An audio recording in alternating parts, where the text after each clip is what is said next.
Do you think that one day OTT channels could end up carrying the majority of enterprises' content towards their customers, cutting out the MNOs altogether? Possibly. The reason why actually I chose the OTT, because of the subscale nature of Jersey Telecom. We have less than 200,000 market with about 150,000 services that we provide. We proved to be absolutely subscale to set up our own channel, OTT channel to the market. The whole thing will be compounded, aggravated by the fact that Sky is our main competitor when it comes to content distribution.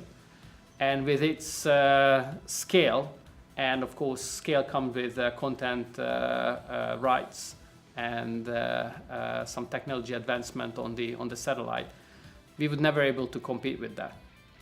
So for me, the question whether OTT content channels today is going to be handed over to OTT content holders rather than the channel owners like Sky versus Facebook, I think it well can be as the technology changes, and we as the connectivity provider will have basically unfettered access for the channel providers to access our own customers. So yeah, the answer is most definitely it's possible. The whole issue of privacy and consumer data in the area of OTTs or chat apps has really hit home in recent months. Do you think this will now impact the speed of their adoption globally? Now, this was something I haven't touched, what's the blockchain, because the potential for incumbent connectivity providers like Jersey Telecom. But this is not a subject when the whole thing is intertwined. I think we will, in long term, we can make use of the new technologies and also solve the problem of privacy, is that we move into the e-identity game. So that's probably the trusted brokership status that an infrastructure owner like us can hold versus any channel owners who will be struggling with the identity and data collection questions.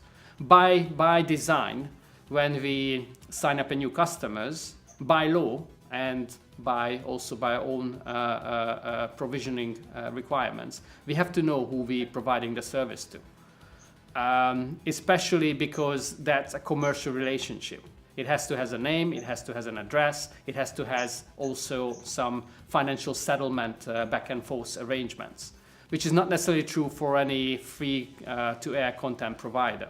So I think eventually where the two industries will come together, and where we also can benefit that OTT providers is actually moving into the value chain, in our value chain, or what we've been trying to get into a value chain, is that we will provide the e-identity and the whole endorsement framework for OTT channel content providers.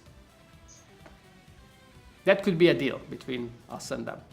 It's almost like the question is privacy or having to give up your privacy for cost. My historical learning is that people will give up privacy for the convenience.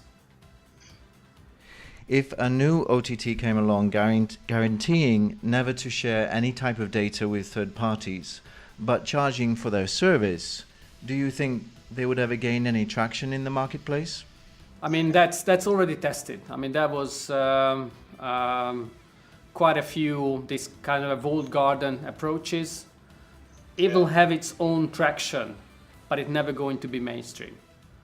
Simply, the whole idea is too compelling, that I can get something for free, and then because of that, I'm basically selling some of my personal data or my attention time.